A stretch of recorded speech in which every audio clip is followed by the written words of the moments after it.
Hey everybody, welcome back to another episode of Life of the Lost. If you can hear the crazy construction workers in the background while they literally jackhammer down a building, well, I can hear it too. They've been doing this for about a month, but okay, I digress. I have something super exciting to share with everybody. We are back in running the podcast, and I thought this was a perfect interview to start our podcast with. We got an interview in the beginning of May from a woman named Lillian Wolfe, and the interview or the email read, "My name is Lillian Wolfe and I'm a PhD student at Stanford University. I found your channel Supay and watched some of your interviews a few weeks ago. They were very informative and fascinating. I appreciated the fluid interview structure and how insightful and sensitive your discussions are. You both speak openly and honestly with great consideration towards understanding your interviewees, and it shows.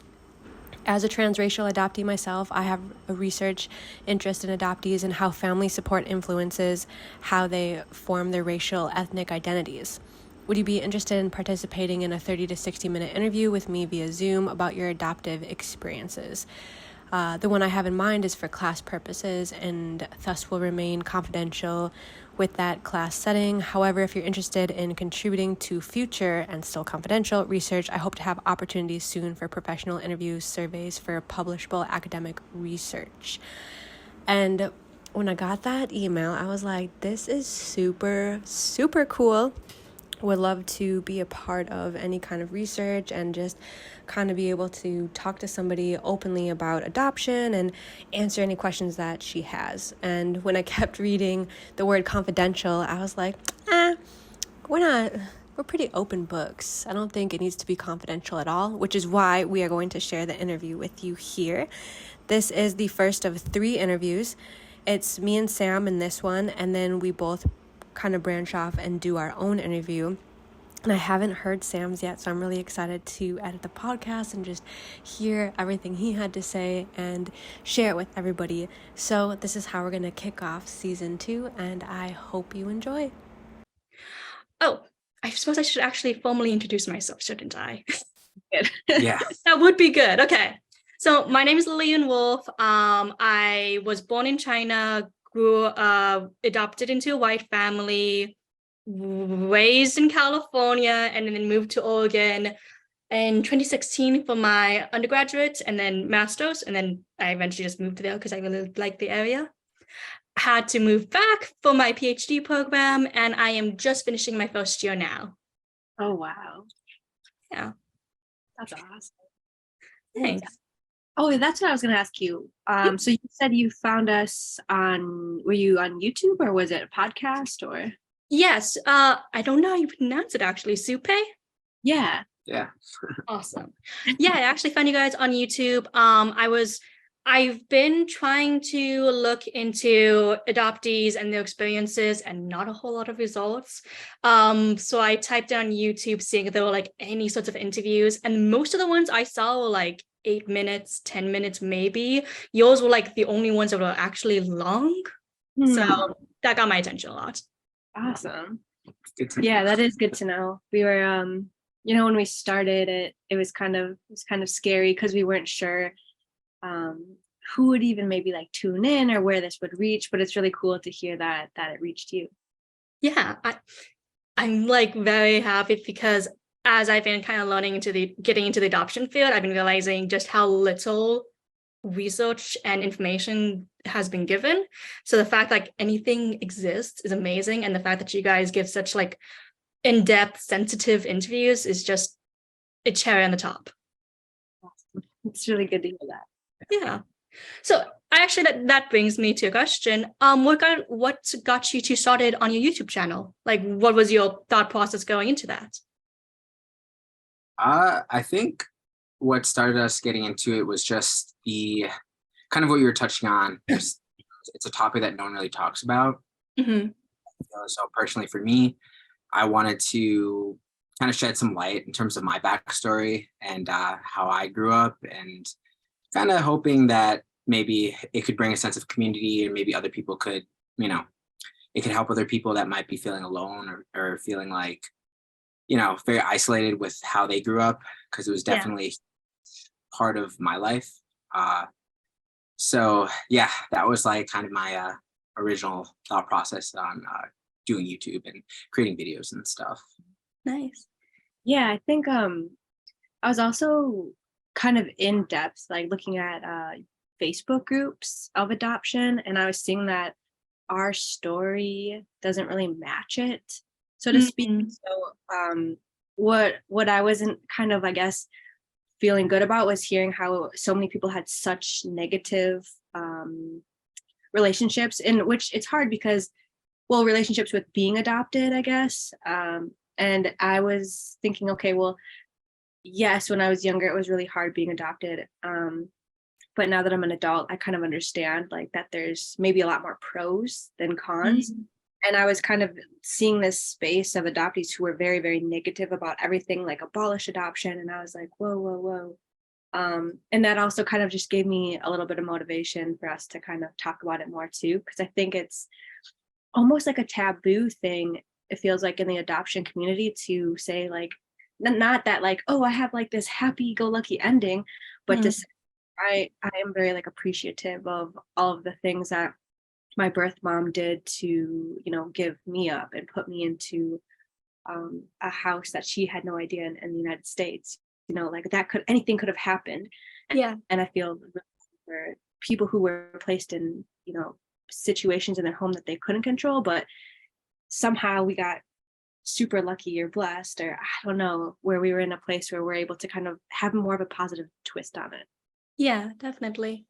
So you both mentioned kind of how your stories weren't really being represented from what you've seen, and how you kind of, if I'm understanding correctly, kind of want to put that into the community. In some of your videos, you mentioned joining a heritage camp with other adoptees, and I was kind of curious, like, did you have that experience, the experience with other adoptees when you were younger, or like, how has that kind of shaped you? Because growing up with myself, I never knew any other adoptees, so I just kind of find it kind of fascinating. Yeah, I was my to get me in Peru, there was three or four other families. And so we were kind of raised together, such as like special events, we'd see each other.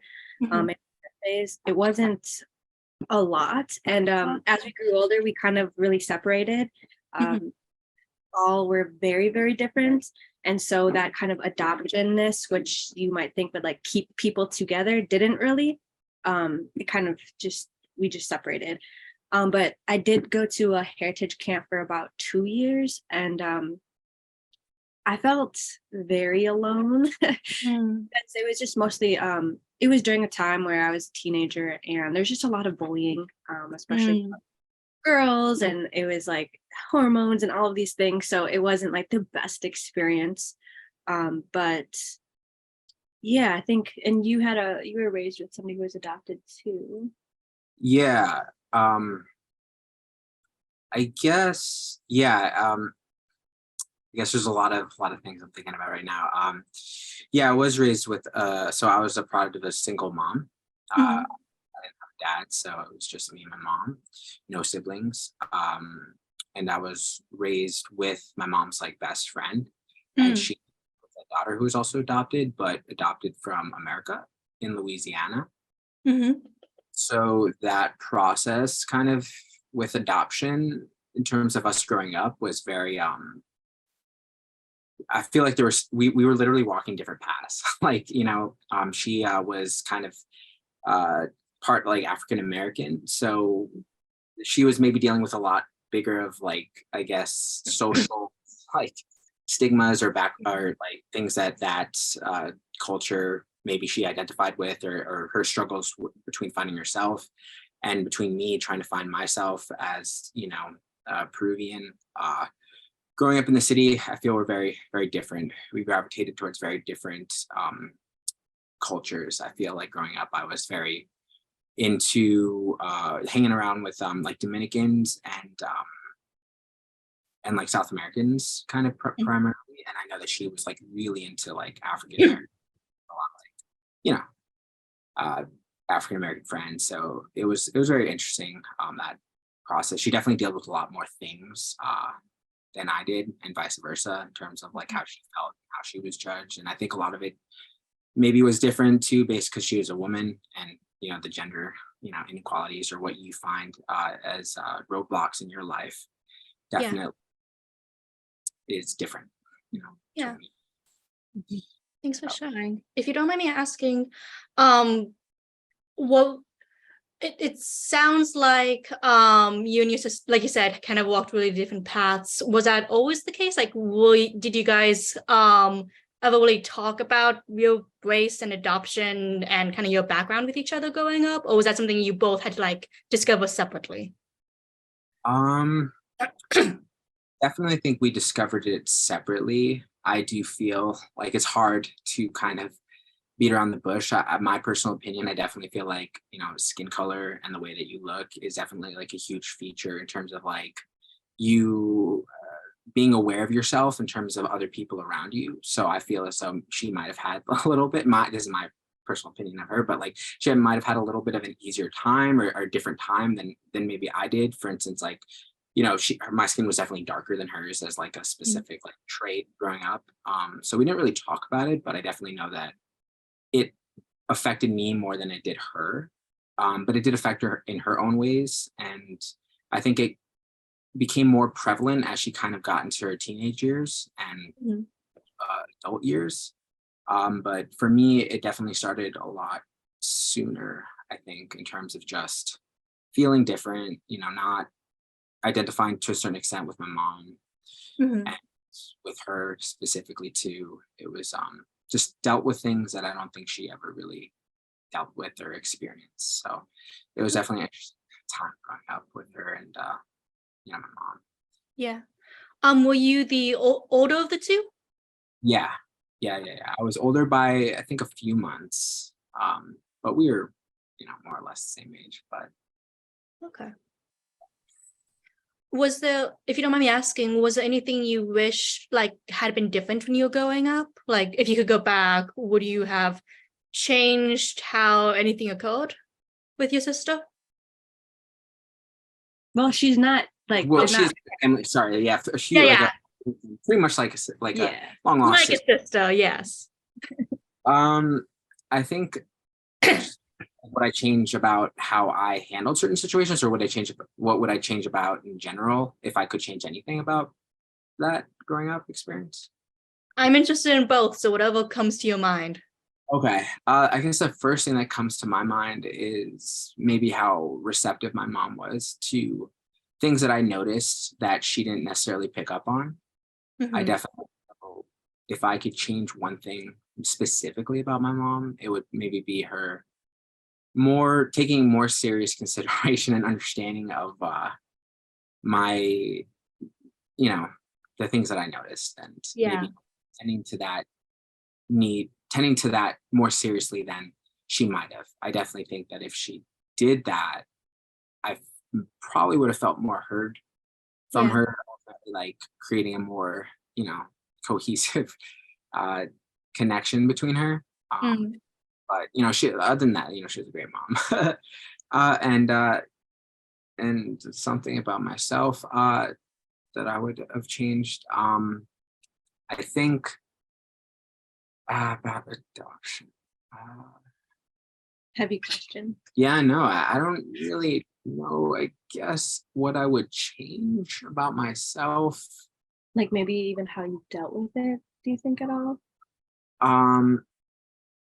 I guess it stems on just like, I definitely would have wanted somebody to talk to, like a mentor, I think, growing up.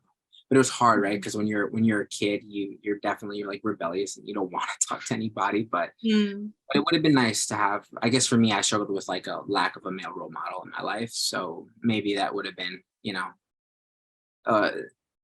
needing a male role model for whatever that means in terms of like tough love and kind of just like really like getting through my ignorance and my lack of wanting to explain myself or talk about my feelings. Definitely would have been helpful. Yeah, it's important to see yourself represented in other figures. Definitely. Yeah. Thank you. Meg, could you tell me a little bit about like what your family structure was like, if that's okay? Okay. So my mom and dad have together, I think, kind of on and off since they were, I want to say 16. They both were raised in Minnesota. My mom couldn't have, my adopted mom couldn't have kids. And she tried and tried it, I want to say, for like 10 years, and then decided to adopt. And then, not sure why they chose Peru, but they did through an adoption agency. And then 4 years after I came, my little brother was kind of like a miracle baby. And he was born. I'm just trying to, oh yeah, I was actually just had this conversation with my mom the other day, which I never knew about. She said she didn't, for some random reason, she was having like problems with her uterus, and they actually wanted to have like have it out because of all the problems. And she was going in kind of like for a pre-op or something, and surgery was like in a week. And randomly she's like, I think I'm just going to take a pregnancy test because I don't know, I just feel like I should. And she didn't even get her periods anymore because it was just so like irregular. So that wasn't like a tall tale, but then she came back and she was pregnant. And so they had to cancel the surgery, and they're like, oh my gosh, we had no idea you could even have kids. And so, yeah, he's kind of like a miracle baby that happened 4 years after. And so we were raised together, and it was kind of interesting because I was having this conversation with my therapist on like, were you treated any differently, or how was it being raised? Because he was obviously white, both white. But I don't really feel like we were really treated any differently.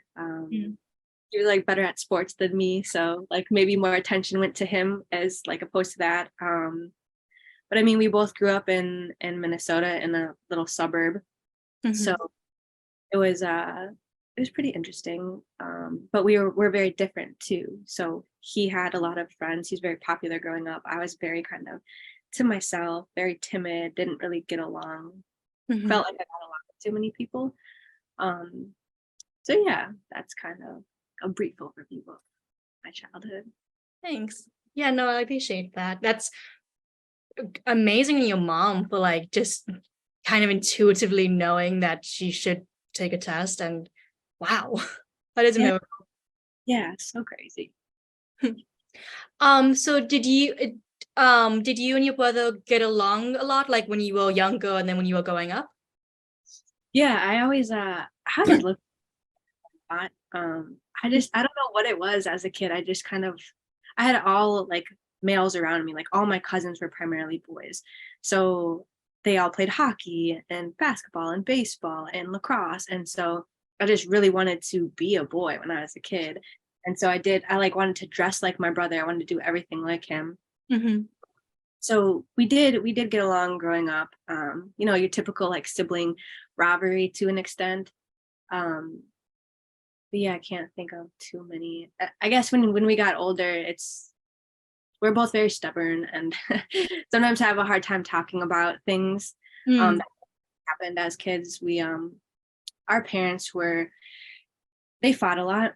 And I think that kind of resonated into our relationships as we got older. Having a hard time with how to talk about your feelings, more. And I'm 32, and I'm still like, I'm learning how to do that now at 32. So it's interesting to see kind of where my brother is in his relationships, and to see kind of that comparison and how we were raised. Yeah. I mean, learning to talk about your feelings, there's a lot of people who are much older than 32 and still don't know how. It's definitely a skill. So applause to you. I believe on the podcast and your YouTube channel, you both were talking about how I believe you both have both siblings back in Peru. That's right. Yeah. How have you if compared to the siblings you grew up with, or your mom's best friend's daughter, how is your relationship between your both siblings and the people you grew up with really different? Like, can you tell me about that? Yeah. So like, how's my relationship with my birth siblings? Yeah, different from your the siblings you were raised with.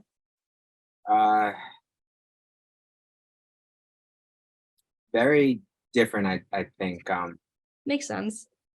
weird. I guess you would think that I'd be more closer to like my family, my sister in that sense, than I am. Uh, I feel as though I'm a lot more talkative, or my like siblings are a lot more talkative with me Mhm. more than me and her were. So I think the potential of like getting to really know them is a lot wider of a potential. Uh, Mhm. and if I were to just randomly like walk up to this woman that I grew up with and just kind of want to become closer. That's really interesting. I think too. I definitely think it's like a New York thing. I don't know. We're like we're very I don't know how to describe it, but we're very professional in the sense like we'll say things and we'll leave it up to interpretation, like what it is. Like I don't know what's an example. Uh, Like I guess yeah, I don't know. The first thing that came to my head was like how New Yorkers, when they curse or something, like they'll say like go F yourself, but it might not mean that. It might just mean like try harder, or maybe it does mean like go away, or maybe it means just like get out of my way. It's just I guess just it's up for interpretation. Is that kind of what you're trying to say? kind of, yeah. I mean, in a sense, like how's the family life going? They say like, oh yeah, it's good, but has its ups and downs, but Yeah. it's all good. You know what I mean? It's like there's not really that kind of like, well, Like deepness what into it? what is it like? It's not like, Oh, oh, yeah. like how's the family life? Oh, like my brother was just driving me up the wall because he was just pissed off I didn't do the laundry or something. And Like that might be your family kind of thing, because like the men in your family are very secretive, like but your uncle, your even cousin. my family friend who I grew up with is very secretive too. Yeah, that is So actually it's necessarily gender based. that might, But it yeah. could be though. I don't know. Yeah, I guess I've never actually met like a New Yorker who's like talkative or who's like very, because in Minnesota, I think they're a lot more open how they feel or about about like families. They'll tell you everything, anything you want to hear. It's just like, whoa, I'm an open book. In New York, it's just like, don't ask me like any more questions. So it's interesting. Yeah. So maybe they're like inept from that trait. So maybe that's why I could potentially talk to them. If only there wasn't like a language barrier. Somehow. Yeah. Yeah, you both mentioned your podcast, how that language barrier has kind of made it hard to talk to your both family. Very hard. We're both kind of just going through like Google Translate for the most part, and yeah, it's like you can only do so much through that, because it's funny. Like sometimes I'll be writing to my sister and she'll say "mama" or something, and she'll put it in the translator, but it comes out to me as breast. And I'm like, I'm so confused at what you're saying right now. And then like in Spanish, papa could be potato. So it's kind of like all these weird ins and outs. It's like, are we saying the same thing? There's so many times where we end up saying like, I don't understand what you're saying. And so you try to like think, how could I say this in a sentence without these words, with different words? And yeah, it's just can get a little confusing. Yeah. And then those new words can trip you up differently. Yes. And then things have different meanings here than they do there. And it's kind of just it's just a crazy thing, but maybe one. I don't think you will, but maybe I will. Yeah, as you'll start to know us, there's like we kind of branch off with like how we feel about adoption in terms of our connection with our own family members. A little different as you get to know us more, but Yeah. There's a lot of complex feelings about it. That makes sense. So Meg, can you tell me a little bit about what was like how your relationship with your both siblings and your brother is kind of different? Yeah. So I think my birth siblings, I think the big difference is being around them and seeing these aspects of you, and understanding like you guys weren't raised together, but you still have this weird complex thing about each other that's similar. Yeah. I was when I was back in Peru, I was stayed with my family for about 2 months, about 9 years ago now. And my little brother, we kind of got into it. Weirdly enough, even though we don't speak the same language, we kind of fought a little bit. And he's very stubborn, just like me. So if you try to like mess around afterwards and you're like, like just poke somebody afterwards because you're like, okay, like it's okay now, he was just like straight face, like don't do that. And I was like, oh my God, I felt like I was looking at myself, because I'm like that with other people. I'm like, this is not funny. This is not a time to like laugh. We're very serious right now. Like I'm angry. And I just remember that instance so much, just being like, this is weird. How much alike we are, not being raised together. And my sister and is very similar to me too. And just very, very, very chaotically emotional. And then, so yeah, that dynamic, but it's nice because it kind of helps us understand each other a little bit, even though like we have this giant communication barrier, we can still kind of like sense each other out. Yeah. But in person, it works so much better than online. We're just very like, I don't, I assume things. I'm sure she assumed things. And then with my brother in Minnesota, like our relationship, I think how me and my brother connect a lot more is kind of recently has just been more like based on trauma. Like this, I feel this way because A, B, or C maybe happened to us like growing up, and we're kind of able to connect in that way. Yeah. And yeah, it's a lot more complex sometimes, especially seeing him. And I think when we grew up too, we wouldn't ever sit down and have like a conversation like I'm having with you right now. It was never like a deep, like meaningful, like let's talk about life. So yeah, it's very interesting. I think I've even had more of that with my birth family than I have my own like brother who I was raised with. Why do you think that is? Like it's, from what I'm hearing, it sounds like your siblings didn't really like talk to you about race and adoption and all these things, but you've had more of those conversations with your both families. What do you have any ideas of why it's harder to kind of talk about that with the people you were raised with? I think because specifically it was I was very emotional as a kid, and I don't think I was probably easy to deal with or talk to. So I think that even if those conversations were maybe tried to be had, I wasn't receptive at all. There might have been like a few things that we were able to talk about or bond with. I guess one of them that really kind of brought me and my brother closer was when I found out I had cancer. And that, like I said, another like traumatic experience kind of bringing us together, even though like, but here's another like side to the coin is I'm kind of learning that I'm also only remembering like traumatic things from my childhood, or what I deemed as traumatic. So I know we had good times too. Like I know we hung out a lot too. Like I do remember sometimes like bonding with him. He loved skateboarding, he loved lacrosse. So like being out in the front yard, like throwing the ball around a bit, or just watching him and his friends like fall, or like when they came over, I'd help them. I always like make food and babysit all 4 years younger. But yeah, so it's like it's a weird kind of age. Yeah, thanks for telling me about that. So when you were growing up, did your families kind of talk to you about like adoption, your heritage, or was that kind of just, or were they kind of just more implying?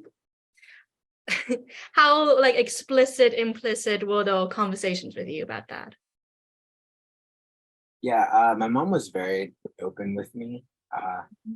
She definitely never avoided the topic of adoption, like in terms of, I think one time I was really young and I asked my mom why her skin color is different than mine. Yeah. She's not, you're adopted. You're not, I didn't give birth to you, but I am your mom. Yeah. I guess I never really like had any negative feelings around that whole idea of, in the sense of just um maybe other people might have been a more of a difficult process, but for me it was just very like seamless. I always, growing up, when I think about it, I always knew that I was adopted, and I knew that my Mhm. mom was not technically my mom, but she's still my mom. Yeah. Yeah. In all the ways that count. Yeah, definitely. Yeah, I think that was kind of me too. Just, I think they just always told probably us from a young age, so it was more like, yeah, like you said, seamless. Like, do you remember any books or anything being read to you? Maybe. I don't remember any books, but my mom said like she would read books and things to help me kind of understand. Same with So, mine. oh yeah, do you remember any of the books that were? Yes. So I was adopted I already mentioned I was adopted specifically from China under the one child policy. So that was kind of a growing thing back in the 90s, early 2000s. My mom would read to me this book called I Love You Like Crazy Cakes, which was about another white mother who went to China and adopted her baby, and I would just read that over and over and over again. So I also always knew and kind of knew the story behind why I was adopted. So I think that really helped me. Yeah, definitely. I think it's, and I feel like when you learn things at a young age, it's so much easier versus people who randomly find out when they're like Wow. 20 years old, and it's just like that's got to be Yeah. mind-boggling, thinking your entire life as you know it is just, I don't know, a lie. Yes. Or Yeah. yeah, I just see like those things like in movies, or even just read stories about them. It's just like I can't even or a lot of people apply for college, and while they're applying for college, and you have to deal with social security numbers and everything, and then they realize like, whoa, this is not me. Or I even saw a case, sorry, I'm like going off, but I even saw a case where somebody was they found out they were missing, and when they went to apply for a college and brought up their social security, like they were a missing child taken when they were a kid. So Wait, like stolen, kidnapped, taken, or like, yeah. okay, that's a story I need to hear another time, because that's scary though, I feel. Super into like true crime and like these missing people stuff. So I kind of like love digging into that. I'm like, oh my gosh, tell me everything. I'm also the same, so later I would love to hear about this. Yeah, sounds good. Yeah, especially since in one of my classes we're learning about indigenous individuals and like similar things happening to their communities. Not good, but subject for another time. I would love to hear other stories later. Sounds good. Okay. So yeah, I think when you're a kid, when you are kind of told your adoption story when you're young, it's kind of becomes normalized, and your family is your family, your life is your life. It is that when you're not told when you're older, that's when everything feels very world shaking. But yeah. Definitely. Or even when things you feel like might have been hidden. Like I don't think I ever, well, I've never really felt like it's been hidden. Mm. And then maybe I just like went to forget things at a time, because I remember a few times where my mom would say, hey, like we can go see your parents because there's a picture of them in a safety deposit box, and she would keep it in like, I don't even know where it is, to be honest. It's in another city, because she was always nervous. Like my mom's kind of paranoid, so she was like, if our house ever burns down, like I don't want the only pictures of your parents to leave or to be there if anything happens. So she put that in the safety deposit box. But I remember growing up thinking like that's so weird that you're kind of not hiding it, but like putting it there. And then I asked for it to be scanned, pictures to be scanned, because I was like, I want to ask you every time I want to see my mom, my birth parents. But yeah, it's a interesting thing to think of, like, it being hidden too.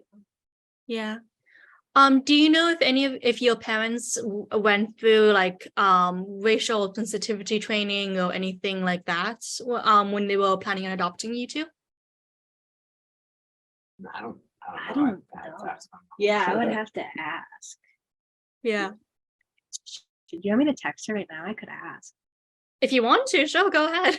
I mean, I am expecting the answer to be no, because that wasn't really a thing for a while. I think it's now just becoming a thing, but always nice to check. Yeah. I remember as a kid wanting to like create a book, some kind of like how to deal with adopted kids, because I felt like my mom or my dad needed that like class. But yeah, that is also I am glad to see that's actually happening now. Like there's actually people kind of help guide, because I don't even know if they even thought that would be a problem down the line. Like I have a brown kid and I'm white. Like did they even like put two and two together? Oh. Yeah. Speaking of, do you mind? Do you remember the year that you were adopted? 91. 91. Okay. And you said? Yes, same 91. Same. Oh, that's interesting. That's cool. Okay. I'm trying to remember what I was reading. I know that by that time, laws would have been made to have higher standards for transracial and adoption in general. I would have to kind of look into Peruvian history, though. Do either of you know? So both of you were adopted from Peru. Do either of you know kind of the history, if there was a specific history behind that adoption? Because like China's one-child policy, Korean War. There's usually some type of historical reason that international adoptions happen in large numbers. I think you might know. I mean, I think the one thing I know, there was, the Shining Path was kind of going on down during that time. People,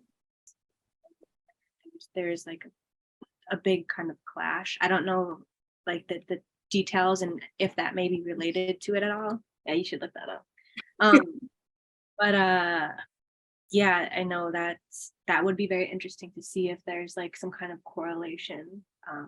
I know in my adoption papers, my mom had said that she just couldn't afford me, and that she wasn't developing any breast milk at the time either, so she really couldn't afford me. And my dad was just kind of I don't know what happened. I think some kind of like mechanical something happened and part of his arm got cut off or cut or something, and so they didn't have any health insurance, and so he was kind of like walking around going crazy with like in so much pain. That's kind of like the brief description that I got for kind of why I was adopted. Did you find anything? No. Well, going back on the subject, my mom said I asked her if there was any like racial sensitivity training, and she's like, not like they have now, but we did go to classes at the adoption agency. Oh, interesting. I'd love to know what the class is specifically focused on, if it wasn't specifically on race. Yeah, I'm asking her that. Just general motherhood or something.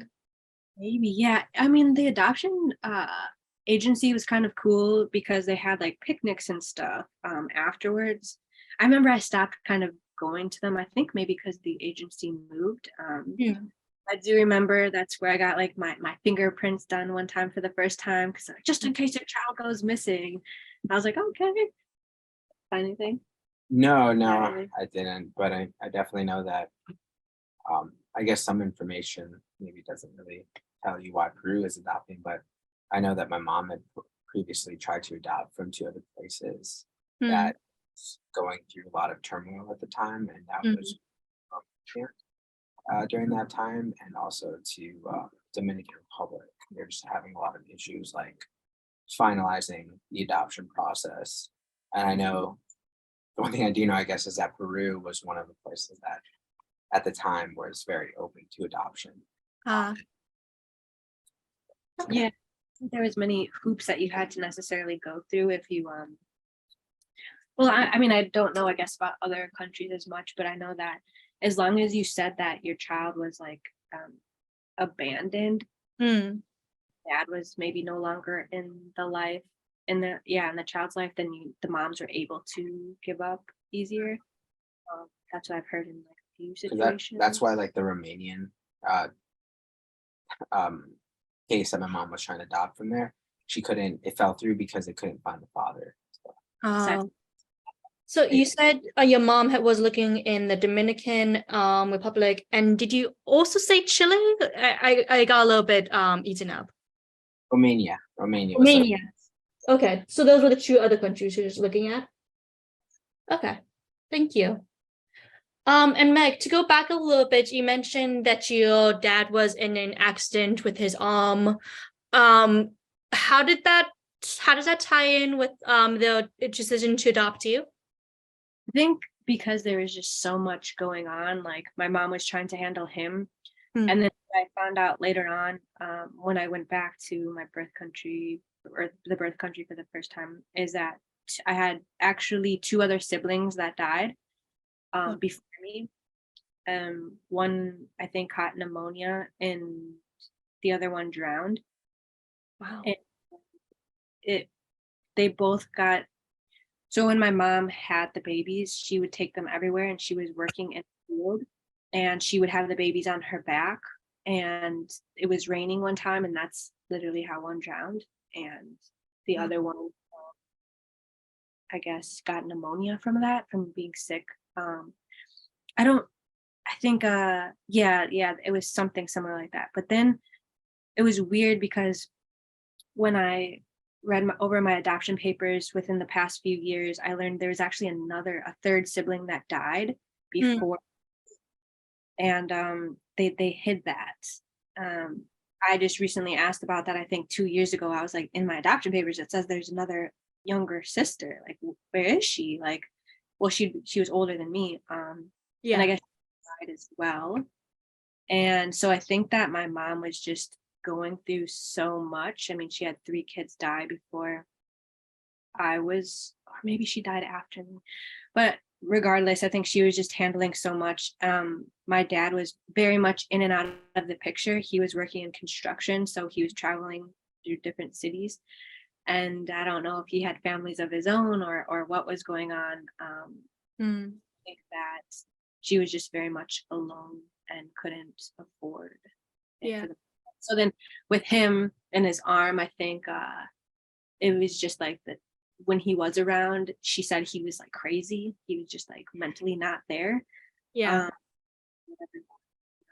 completely sure, but that's another reason she said that they had to give me up for an adoption. And it was interesting because the last time I was there, my mom was like cursing at my dad because she's so angry at him for she blames everything on him. Why, I'm not entirely sure. But yeah, it's just what does it feel like knowing that you have like such a past? For example, I know in China that I probably do have other siblings that were given up for adoption or born, and I will not really ever know them.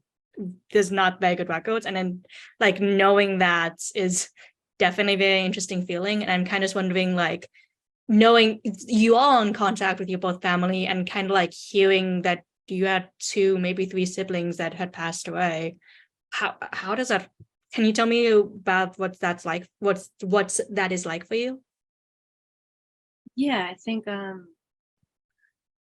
it's I kind of try to just categorize it and kind of shut the door a little bit, like shut the file cabinet. Because at the root of it, it makes me super sad. What my mom went through, or what I went through. I don't feel like, even here, like being in America, like we don't get time to grieve. Say, like my mom dies tomorrow, I don't get to submit time to work to say like, hey, I need to grieve for a week. So losing kids that, that young and that frequent, I'm sure. So I kind of just, like I said, kind of put it in a drawer and just try sometimes not to think about it. but I also kind of just open it when I need to maybe have some kind of clarity or understanding for maybe why my parents or family is that way. Just to make sense of it or try to in my own way. Okay. Thanks for sharing that. That is very emotionally heavy, and I appreciate you sharing that with me. Kind of to go back, so it sounds like, I think in some of your interviews on YouTube, you kind of mentioned feeling a lot of gratitude for being raised in the US and having kind of a different life than you might have. Some adoptees feel gratitude towards the adoptive families, and some feel a bit more resentment from not growing up in the both culture. Can I ask where you two land on that kind of scale? Yeah, probably one of the most pro one side than the other. I definitely value being adopted as much anguish or pain as it presented at certain times in my life growing up, because I feel the reversal of that. Nothing can beat opportunity in my mind. No family love, no mom, no dad, no brothers. Like the potential of a relationship with them isn't as the idea of that isn't as powerful as the idea of being able to have opportunities at my disposal. Yeah. And so when I think about what could have been, I always think about what I have, and that makes me feel like so much more happier, because I can't, because the reality is I can't change the past. Yeah. I can do things differently. Even if I could, I wouldn't. but I definitely love being adopted. Sometimes at random times during the day, I'd somehow simulate the idea of if I wasn't adopted, and how like it literally like gives me goosebumps, and it like shit that sends a pain down my like body, just a shivering pain, like the most embarrassing, like horrible thing that you, like the worst nightmare you could ever have. Yeah. God, like I'm so happy that I wasn't, that I was, because I wouldn't have had, everything that I had here, everything that I would have here, and it's not perfect. So many flaws, so many things that I have to work on. But I just love it here, so much so that I realized recently, my brother and my sister came here from Peru, and they're in Bakersfield, California right now. Oh, wow. Yeah. So that was a very interesting. They've been wanting me to visit them, which I've been trying to find time, but it's like, it's definitely a very complex situation, like for me in my thought process, because because I really enjoy that I was adopted, and I enjoy the place that I'm in. It somehow aligns me with certain ideas and characteristics that I identify with, if that makes sense. We're talking about an example would be like the immigration crisis right now. My thought process on that is interesting when it comes to my birth family coming across into America illegally. Yeah. It has, one, I don't to a certain extent agree with what's happening right now in terms of the immigration crisis. Although I do enjoy that my family's over here, I don't agree with what that means that they did to get here. And so it's very mixed, convoluted. I would never tell them this. I'll just say that. But I do can't help but feel that way too, because in my mind, I feel that there's a lot of people here too that could need these government programs that might have not been as powerful as they are in terms of getting the initiative out, in terms of trying to fix this immigration, topic that is happening right now. But anyways, what about you? Sorry, what was the question again? No worries. I was kind of just wondering where you landed on the scale of feeling grateful for being adopted versus feeling resentful or any other feelings you might have. I think the only time I think I felt really resentful is when I could kind of use it against my parents when I was younger, such as like, you're not my real mom or you're not my real dad. And I think before I went to Peru, I thought a lot about what it might be like to grow up with my mom and my dad. But then when I went to Peru and I lived with them for 2 months, I realized like how chaotic it is, how like unhealthy it is mentally and emotionally to be in a household like that. And I think that a lot of times, a lot of people, what is that when you have this like idealistic, like it would be amazing, we'd be a family and everything would be perfect, and because that's my birth. It's just not always like that. It's like this whimsical dream that we all like search for. And although I'd love for that, and maybe sometimes it is for some people, but yeah, I have to come back to reality and say like after the like first or second day of being there, I was looking for plane tickets home because I was like home back to the United States, because I was like, I don't think I have like the capability of doing this. Can I do this? Can I like from things as simple as and this might sound very like American or spoiled, but can I actually, they had a bathroom and they didn't have a toilet seat. I go like, can I poop on a toilet without a seat? Like, can I do this standing up? Like, am I gonna have to do this for 2 months? You know, it's just selfish things like that, down to how my parents are, in my opinion, alcoholics, and how they get when they're drunk. You know, these are very like things, very much things that you would see in families anywhere, maybe in the United States too. Yeah. Kind of being back there, it gave me a different perspective on how I might feel about being adopted, or like, I guess my resentment about it. I don't think I have resentment. I have a lot of maybe just like identity issues, obviously, like all of us when it comes to that. Yeah. But I think I'm a little bit more proud to be like in America with this skin color, because I feel like I can use it towards my advantage.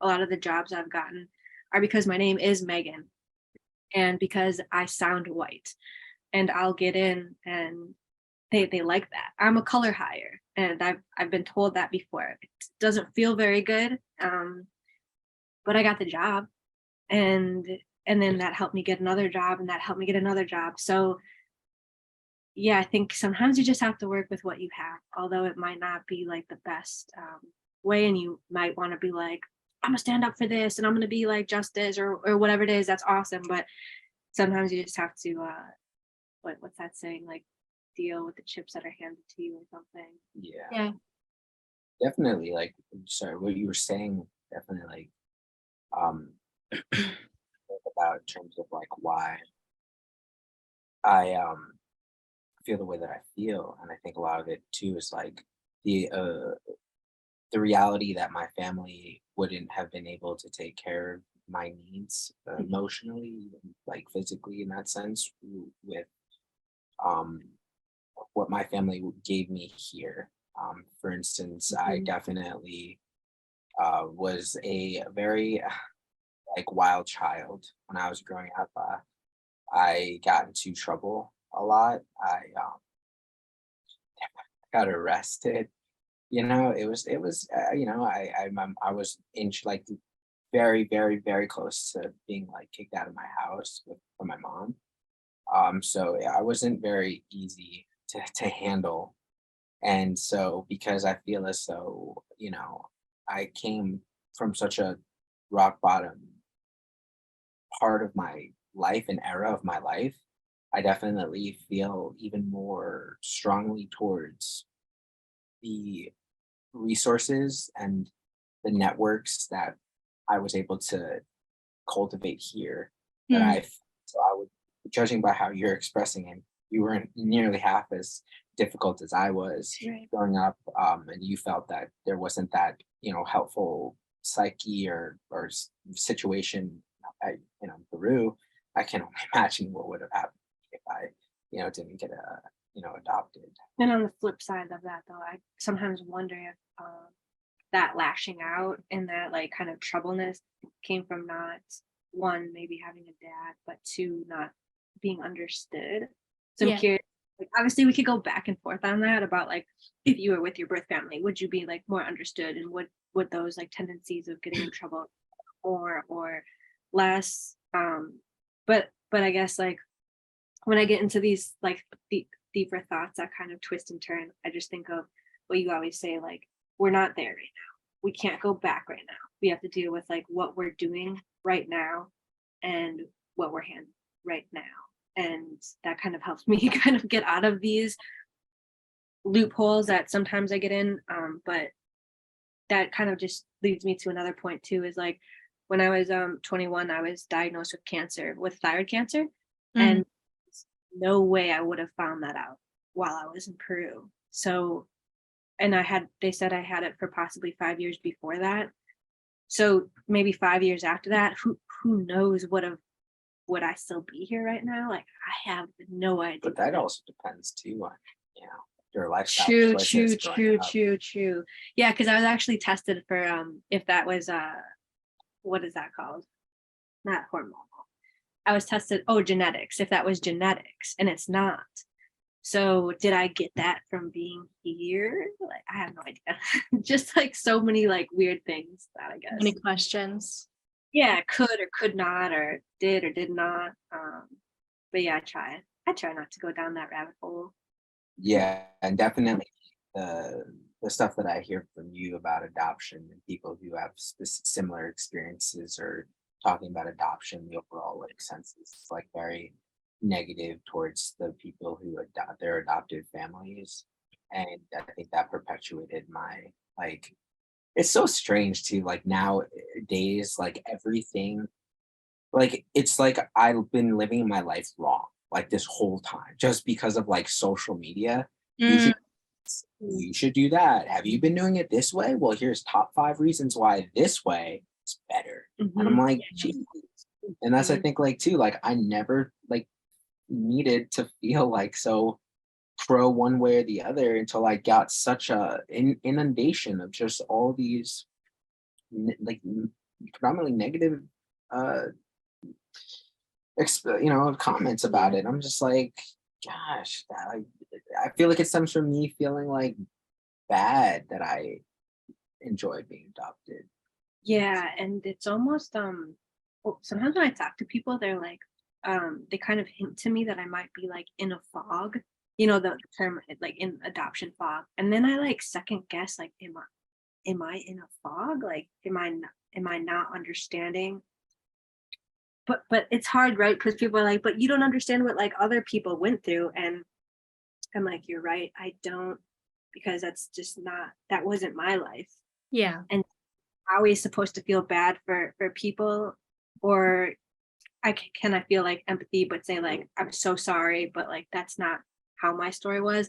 And like you said, it's kind of like a bad thing to feel good about being adopted sometimes. Well, I think the important thing is that it's important to show empathy towards other people who hadn't had it as bad, but also important to have that reciprocal both ways, like I can feel like I can feel for I can have sympathy and empathy and feel for your situation having it worse than mine, but it's like I would like you to also reciprocate that mindset in terms of like letting me be okay with like being like happy where I came from. So it's like equal in that sense. Yeah. Not equal. You know what I mean? Yeah. What I'm talking about? Like but that can we just all be like understanding to another? and that's like I feel where it's definitely a lacking.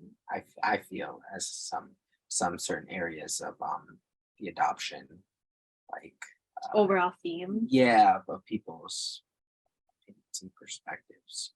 Because it's not perfect. Like none of this is perfect. So, but yeah. That kind of brings me, well, getting your time, do you have time for one more question? Mhm. Okay. Awesome segue into this. I was wondering, what does Hollywood and the media get wrong about being an adoptee? Like, you guys have been talking about the negative feelings, but are there any like more specific tropes or stereotypes that you see that you would want to set the record straight on? At least for yourselves. I think Hollywood tropes of being adopted. Have I watched any movies about adoption? Like cinematic movies or like ideas of adoption stories. other than like documentaries. Yeah, like what's the tropes of adoption? I mean, sometimes I think that I there's saw an like adopted hero. I saw an adopted movie about two. I think we saw it with my mom. Remember? The Indian Yeah, boys? two Yeah. Indian boys were adopted. One of them was like really had issues.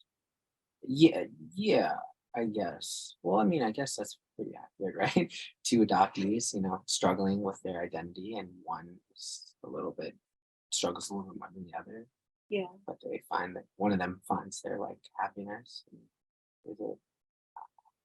Yeah, I don't know if I can think of any. I mean, like other than documentaries that I've seen like in Hollywood about adoption, but I think the one thing that Hollywood aside that kind of a little bit rubs me the wrong way is how we all go backwards with the what ifs, and we don't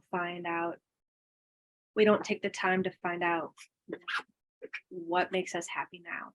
Not even maybe what makes us happy, but how can we get through this? How can we move forward? How can we kind of turn this situation into like a positive spin for our life and not have to keep like going backwards? What ifs? That's like so funny this. because literally what you're saying is exactly what I do on a daily basis. Really? Yeah. Yeah, like how to just keep moving forward. Yeah, because I was it's just interesting how How I'm wording it. how like you're saying exactly how I like Try to think. how I do things. Yeah. It's just sorry, it's just a comment on. Yeah, no, it's just I think when I'm sometimes go into monthly adoptee groups, and it's really hard to kind of hear the same thing over and over again about like just it's the same stories, and it's not that that's bad at all, but like I just want to be a part of a group too where it's like, damn, like I'm really grieving today, but I'm gonna really take time for myself to journal about it or take a class to kind of help me get my mind out of it, or go do A, B, and C to help myself, and like how can we help each other? Yeah, and I have a question too about like that. Like I wonder how adoption is different between like women and men. Because I feel like a lot more women or females are a lot more open about adoption, or like they're long. Like I don't know. Maybe this is a huge bias of mine, but the idea of just wanting to like know your past, know where you've come from, I feel is like a lot more a strong suit, because Yeah. it is with me, but it's not a deciding factor on who I am. But just I could see to you, it's a huge, like, I mean, before Yeah. you even met your family, or even the ones who you talk to, it's a huge kind of like, I need to kind of know so I can get going with my life in a sense, which is totally understandable. But it's just like, I don't know men's perspectives who are Yeah. adopted as well. And we were talking about this the other day, like we don't even know any guys really per se who are adopted, let alone by a single mom. Yeah. Yeah, so who I are kind of feel out talking about it, because yeah, like there's nobody Sam can really like relate to. And I'd be curious too if you find other guys, who are willing to talk about adoption too, because it's just like it seems like that's are like we a- like in a hole? Like we have no idea. yeah. Yeah. Yeah, so Are they definitely. hiding? Like Well, what is happening? I mean, probably it would aid to the thesis, right? Like that maybe, I don't know, but maybe Yeah. guys are too busy with like trying to figure themselves out without the idea of trying to track back. Yeah. therefore basing them not going to adoption groups or not like going to adoption communities. Yeah. Therefore, their presence isn't there as much. Obviously, it's always, it's just a generalization. It's not like there'll always be people doing that. But Yeah. but couldn't that make potential sense? Yeah, I mean, I've seen some adoptees, like male What are the adoptees, ratios? but there's maybe like 3 for every 20 to 30. Like it's not as much at all. That's interesting. Yes. Or that they've been willing to come out and talk as much. I've only known another like 2 other male adoptees, and like this is only like from the 2 I know, but one was very into like his adoption, and he went down there, met his family, and kind of did a mini documentary about it. But then Phil or someone else? Phil from your YouTube channel. yeah, he's adopted too, I guess. Yeah, Phil. Yeah, he's an interesting dude. Yeah, but no, this was somebody else. Went down and like they did like a mini documentary, but then when they came back, he had gotten really close with his siblings and his family, but then they had lied about having like these health conditions and like scammed them, kind of. I don't know if you want to say scam, because they kind of willingly gave money, but out of thousands of dollars, fake to have these problems. And so like that's just its own crazy thing. And then he's not close with that family anymore. And then I went to college with somebody who was adopted, who didn't want anything to do with talking about being adopted. It was very like, cool, I'm adopted, okay, let's never talk about this again. Yeah, it's very much like that too. Yeah. I feel like the only reason you talk about adoption a lot is because I do. Otherwise there's probably this wouldn't even like, he'd just go on with his life, just not even like say anything. Yeah, because it's like the only reason why I would ever be brought up is if my mom and me were in the same group. Because if anybody else would assume me, they'd say, "Oh, like." Yeah, I'm assuming your mom's like Peruvian or something. Yeah, or your dad's previous. Yeah. So that's interesting too. I do. Just from the little bit I know, I think that females are more likely to be adopted out than males, just because, like, especially in East Asia, preference towards males, keeping them within the family. I'm not sure about other countries, but I wouldn't be surprised if that has something to do with it. Yeah. As for adoptees, it's kind of funny that, like, my impression from watching YouTube channels is that you just knew a lot more adoptees, because I didn't know any until college. And I just find it interesting how a lot of other kind of like minority groups have kind of a built-in community, but adoptees, because we are uprooted and just placed randomly in places, don't really have that built-in community of each other unless we purposely go out and find it. And I mean that it's hard. Yeah, definitely. Were you raised in the suburbs or like city? Yeah, so I was raised in LA, Van Nuys, California. I think my parents tried to get me into Chinese culture and would take me to Chinatown. And when I was a little kid, I was, to my fault, did not really care and mostly wanted to eat dim sum because I was more of a foodie. And my mom would like try and teach me all these festivals and trying to get me into languages, and like, awesome, when can I go eat now? Kind of kicking myself in the butt now, because now I am interested and wish I had actually listened to my mom about learning my heritage, but you live and you learn. Yeah, definitely can relate to that. 100%. But yeah, it is interesting to think of, like, and when we met, we were in a group of like a lot of adoptees, and there was males in that group too. So I'll tell you what, I feel as though they struggled a lot more.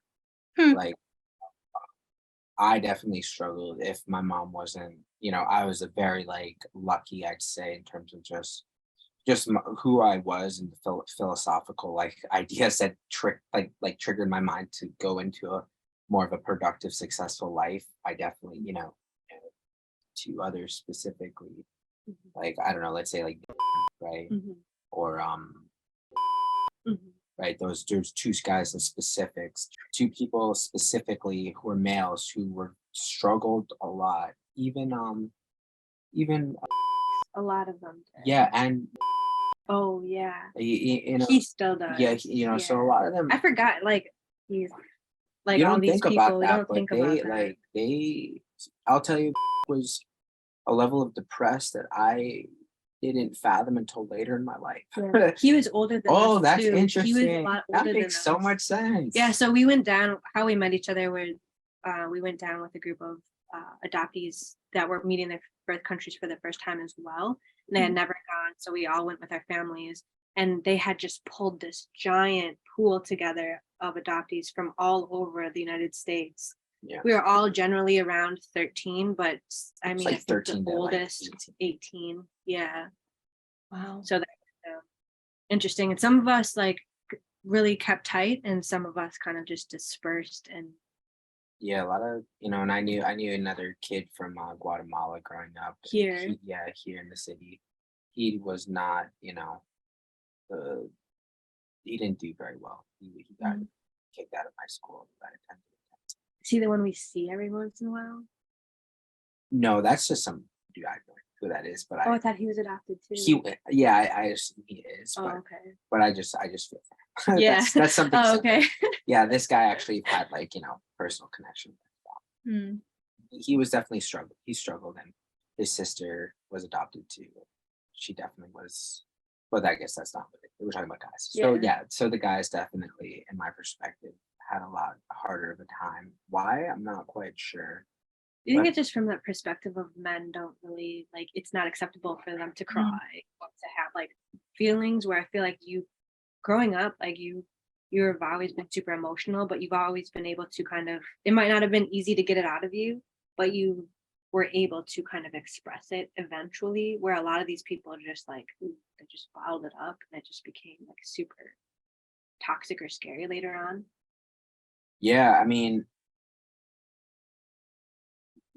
I was able to talk, but I mean, it definitely Yeah. So like I said, like that's why Maybe I go that's back what to it like was. just luck. I don't know, just dare I say genetics. Like that was able for me to be like resilient as I was. Well, I think it's your mom. Well, yeah, okay. I think so much, like your mom is very resilient, very like So maybe that's where, like, nurturing, and like she never gave up on you despite like how. Yeah. So definitely, maybe that's a backbone of why you could see I'm very pro adoption. But yeah, as terms of like my other male counterparts who were adopted, I don't know if they've had it as very. I feel like they've had it very similar to mine. Yeah. Thank you for all your answers. We are nearing, I think we actually went a little bit over the time, but thank you. I really appreciate it. I do want to respect your time. Was there anything that you had expected me to ask that I didn't, and you would want to share, or anything you want to know more about? Probably just the topic of just like other adoptees and just getting their opinions. Yeah. Once I get my IRB approval and can actually officially send out my materials, I would love to contact you too again. And if you'd be willing to share it with other adoptees and get their information too, that would be amazing. I am hoping to get a grant together so I can actually compensate everyone for their time. That's still in the works, but it is my hope in the future that I can actually like give you guys like a $15 Amazon gift card or something, because your time is valuable. So thank you. And just appreciate you working on this, because this is like a big task to take on. And not only well, there goes our dishwasher, but this is not only like a big task to take on, like mentally, well physically, but mentally is such a big thing to kind of like hear people's stories and still be able to like interact and dive through that. Yeah, that's probably really crazy too. So definitely like big ups to you for like all the courage. Thank you. And if you ever want me to also provide an interview and return the favor, let me know, but I'll leave that to your discretion. I do really appreciate you both speaking with me, and I look forward to contacting you both in the future. And if you have any other follow-up questions too, like we're here. We're You here. need to sit down with another hour, we'll do it. Also just curious, would you mind if we maybe post this as a podcast? Yeah, absolutely. Honestly, obviously, if you guys are comfortable with it, because I know you guys share like a lot of really personal stuff. If you guys are fine, I'm totally fine. Yeah, go ahead. Just a thought. Yeah. Maybe definitely. blink some people's names out. Yeah. But yeah, every time. But definitely, yeah. Just let us know if you need anything else from us. Thanks, I definitely will. I have like a whole list of questions, but I was just really content listening and hearing both of your perspectives. It's like I said, I haven't met many other adoptees, so for me, this is all very new and interesting too. Yeah, like I said, if you need more questions asked, it would be fun for us too. Awesome. Okay. Well, I will let you know when I actually get full approval for everything. But otherwise, thank you. This has been really awesome. I hope you guys have a lovely night. And I'll keep watching your channel. It's really cool. Thank you so much. Appreciate it. Okay. Bye.